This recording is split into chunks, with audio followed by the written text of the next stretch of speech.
saya Vivian, NPM 2251022 dari Fakultas Ilmu Hukum Universitas Internasional Batam. Nah, pada kesempatan kali ini saya akan menjelaskan gambaran saya tentang masyarakat yang telah saya wawancarai. Nah, yang pertama saya jelaskan dulu bidang hukum yang saya amati, yaitu bidang hukum pidana, di mana kasusnya adalah kasus pencurian. Berikut akan saya tampilkan beberapa video narasumber yang telah saya amati dan saya lakukan bersama masyarakat-masyarakat yang sadar akan hukum. Sebelumnya akan saya jelaskan dulu pasal pencurian yang terdapat dalam KUHP 362 yang dimana berbunyi barang siapa yang mengambil barang bukan miliknya akan terancam pidana penjara minimal 5 tahun dan denda Rp60. Nah, berikut saya tampilkan videonya. Halo Kak Nanda, selamat sebentar. Boleh. Di sini aku mau wawancara Kak Nanda sebagai kasus perkuliahanku. Ada beberapa pertanyaan untuk Kak Nanda. Yang pertama, kasus yang kita mau bahas ini tentang pencurian. Sebelumnya Kak Nanda pernah ngalamin nggak sih kasus pencurian itu? Pernah banget, motor aku hilang, dicuri orang. Terus gimana tindakan lanjut Kak Nanda? Jadi aku nelpon polisi gitu. Berarti Kak Nanda langsung lapor ke polisi ya? Terus kayak tetangga sekitar Kak Nanda itu gimana respon mereka, tanggapan mereka terkait kasus Kak Nanda ini? Kalau kayak gitu sih ya, mereka cuman banyak nanya kenapa nggak dikunci lah, kenapa nggak dikasih ke dalam rumah lah, gitu. Habis itu laporan polisi juga percuma, macam-macam. Tapi sih ya aku tetap lapor ke polisi. Terus Kak Nanda, alasan mereka ngelakuin pencurian itu apa sih? Mungkin ya emang kayak lagi barang gitu ya, mungkin kayak anak-anak gitu sih. Karena banyak juga security yang di depan barang itu, dia bilang katanya ada emang lewat anak muda, dan memang banyak sih marak-maraknya pencurian motor dan itu malah muda. Sekarang mungkin kayak game-game online kali ya, banyak mau beli chip mungkin bagaimana gitu. Kedesakan gitu ya, kan? Seperti. Terus kira-kira udah ketangkap belum Kak? Enggak. Ya. Motornya udah dipretelin di Facebook, kelihatan. Gila ya. Cincang. Susah deh. Terus kita mau mancingkan sama polisi itu, mau pura-pura beli, ketahuan. Itu emang gesit banget tuh, anak muda emang. Terus menurut Kak Nanda, kalau misalnya mereka udah ketahuan gitu, mereka stop melakukan pencurian itu karena kesadaran mereka sendiri atau karena mereka takut hukum sih? Mungkin sih kayaknya takut ya, takut hukum. Kalau sadar sih enggak. Kalau misalnya ketahuan terus kita laporin kan dia takut. Terus kalau misalnya kita ketahuan nggak dilaporin pasti lanjut. Kayaknya soalnya berkali-kali kan, banyak kita lihat kan, juga lihat history di Facebook dia macam-macam. Halo Bang Aldo. Halo. Aku minta waktunya sebentar ya. Bisa. Sebelumnya Bang Aldo pernah nggak sih jadi korban pencurian? Nggak pernah sih. Oh, nggak pernah. Terus kalau misalnya nggak pernah, Bang Aldo tau nggak sih alasan kenapa mereka ngelakuin pencurian itu? Ya mungkin bisa jadi karena faktor ekonomi ataupun karena barang yang mereka curi itu sesuatu yang berharga yang bisa dijadikan uang lah begitu. Terus menurut pendapat Bang Aldo tentang pencurian di tempat umum itu gimana sih? Ya sangat buruk sih bagi masyarakat sekitar. Contohnya misalnya kalau seandainya dilihat oleh anak-anak ya bisa ditiru oleh anak-anak ya, dan sebagainya. Terus kalau misalnya Bang Aldo nih ngelihat ada tindakan kriminal pencurian kayak gitu, tindakan yang Bang Aldo lakuin tuh gimana sih?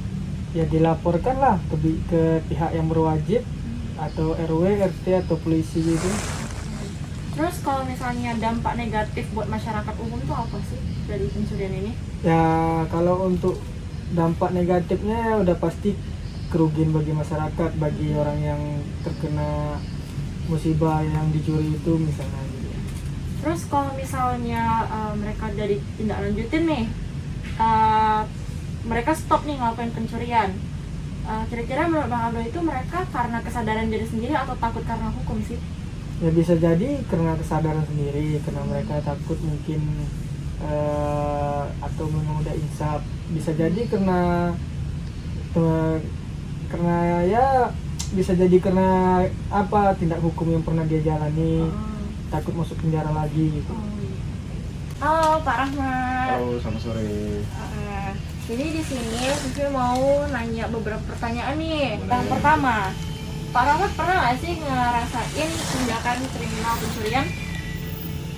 Kalau sampai saat ini sih belum ada dan semoga tidak pernah ada. Terus menurut Pak Rahmat ini sendiri, kenapa sih mereka ngelakuin tindakan itu? Kemungkinan sih karena faktor ekonomi ataupun pengangguran itu bisa terjadi karena hal-hal demikian biasanya dilakukan karena kebutuhan yang sangat besar. Terus kalau misalnya dampak negatif dari pencurian ini tuh apa sih bagi masyarakat? Tentunya dampak yang negatif bagi masyarakat yaitu ya yang pastinya sangat merugikan, meresahkan masyarakat juga, dan apalagi si korban. Nah, jadi sangat merugikan intinya. Terus menurut Pak Rahmat sendiri, tindakan yang harus kita lakuin terhadap pencurian ini tuh apa sih? Yang pertama adalah kita lakukan penyuluhan, ataupun kita lakukan pendekatan apabila memang sudah tertangkap ya. Kalaupun belum ya kita tentunya laporkan dengan pihak yang berwajib. Nah, jadi apabila sudah tertangkap pelakunya ya otomatis kita tidak boleh main hakim dan ini kita harus melakukan pendekatan secara kemanusiaan. Terus menurut Pak Rahmat sendiri nih, kalau misalnya mereka udah ditindaklanjutin, terus mereka nih stop ngapain pencurian itu, menurut Pak Rahmat ini mereka berhenti itu karena kesadaran diri sendiri, takut akan hukum, atau bagaimana? Ada dua hal. Yang pertama dia sadar atas tindakan kejahatan. Yang kedua karena memang dia takut terhadap hukum. Itu sih yang menurut saya. Jadi apabila dia melakukan hal yang demikian ataupun mengulangi kejahatan lagi, ya otomatis ada beberapa faktor gitu. Tapi yang pasti menurut saya sih ya, yang pertama adalah dia akan sadar akan resiko, yang kedua karena takut terhadap. Hai Kak Safi. Halo. Oke, di sini aku mau minta waktu Kak Safi bentar. Boleh. Untuk nanyain beberapa pertanyaan tentang kasus pencurian. Oke, jadi sebelumnya Kak Safi ini udah pernah ngalamin belum sih kasus pencurian gitu? Aku kalau pencurian secara personal gitu belum pernah sih, secara pribadi belum pernah. Cuman pribadi dalam artian aku sendiri yang di copet gitu nggak pernah ya. Cuman pernahnya itu pas pencurian di rumah. Waktu kita lagi tidur tengah malam, terus pagi-pagi kebangun tasnya bundaku udah di luar semua. Gitu. Dan disitu kan baru sadar kita mengalami pencurian. Secara nggak sadar ya Kak. Terus tindakan Kakak setelah kasus itu gimana? Tindakan kami setelah kasus itu ya begitunya nggak ada apa-apa sih di tas itu, kosong. Ya, memang orang tua bukan nyimpan duitnya di situ, jadi setelah kasus itu lebih waspada lagi sih dalam menyimpan barang-barang berharga khususnya. Seandainya nih, kalau misalnya ada Kakak melihat kasus pencurian kayak gitu di depan mata Kak Selvi sendiri, apa sih yang bakal Kak Selvi lakuin? Kalau aku pribadi sekarang kayaknya zaman udah canggih ya, kita selalu pegang HP kemana-mana. Yang paling pertama kita lakukan adalah memvideokannya, lalu memviralkannya. Memviralkan Biasanya ya pastinya lapor ke polisi sih. Terus menurut Kak Selvi dampak dari kasus pencurian kayak gini itu apa sih bagi masyarakat? Dampaknya yang pasti sangat-sangat merugikan ya, baik itu maksudnya ketika seseorang yang dicuri pun nggak kehilangan apapun, pasti dia meninggalkan ketakutan, kekhawatiran gitu kan. Kalau misalnya kita kemana-mana lebih khawatir gitu, ntar takutnya dicuri gitu. Contohnya kita di motor pegang HP pasti ada ketakutan dicuri gitu, atau pergi ke suatu kota yang kita bukan tinggali pasti kita agak khawatir lah bawa barang. Terus nih kalau misalnya mereka udah ketangkep terus ditindaklanjutin, mereka stop ngelakuin hal itu. Menurut Kak Selvi, mereka stop ngelakuin hal itu karena mereka sadar akan diri sendiri atau mereka takut sama hukum? Kalau itu yang pasti kayaknya mereka takut sama hukum sih. Cuman dalam takut sama hukum pun gimana ya, bukan berarti tidak mengulangi. Namanya juga kayaknya pencurian itu udah menjadi habit seseorang ya kan. Ya, yang pasti takut sama hukum sih. Cuma kalau sadar akan pribadi bisa jadi tidak gitu. Manipulasi Yes, kurang lebih seperti itu. Oke, baik. Satu, terima kasih atas Sama waktunya. sukses terus Vivi. Oke, jadi sebenarnya Kak Safi udah pernah ngalamin belum sih yang namanya kasus pencurian? Kalau pencurian itu semacam kayak pencopetan gitu ya. Iya. Pernah sih dulu, jadi naik kendaraan umum kan, posisinya sebelah sama orang yang mencuri itu. Jadi di belakang tas ransel gitu kan, ke bawah tas ransel, dia ngambil power bank, mungkin dikira dia itu handphone, tapi power banknya ambil. Jadi Tapi nggak sadar. Oh, nggak sadar. Iya. Jadi bukan barang yang berharga banget gitu ya. Mungkin dikira dia handphone, tapi kayak power bank. Terus misalnya kakak ngalamin kasus pencurian yang parah banget nih, apa sih tindakan yang kakak lakuin? Itu langsung lapor polisi. Langsung lapor polisi ya? Menurut kakak, Respon masyarakat sekitar tentang kasus pencurian itu gimana sih? langsung kejar massa biasanya kalau Langsung kerja masa ya? Terus untuk dampak negatif bagi masyarakat ketika ada kasus pencurian itu gimana sih Kak?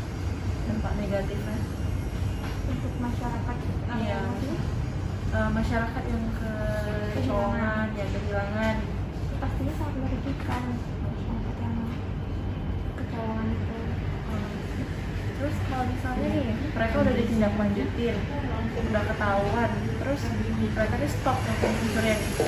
Menurut Kak Selvi itu karena kesadaran diri mereka sendiri atau karena mereka takut akan hukum? Bisa jadi dua-duanya, bisa karena kesadaran dirinya sendiri, karena dia udah malu ketahuan sama masyarakat, udah dicap di masyarakat, jadi takut akan hukum juga bisa jadi penyebabnya juga. Enough. Belum, dan terima kasih. Record lagi Kak. Lanjut aja, ini potong. Oke, thank you Kak Selvi atas waktunya. Nah, setelah kalian lihat video berikut tadi, dapat kita gambarkan dan dapat kita simpulkan bahwa mereka sadar akan hukum dan kesadaran hukum mereka terhadap kasus pencurian ini.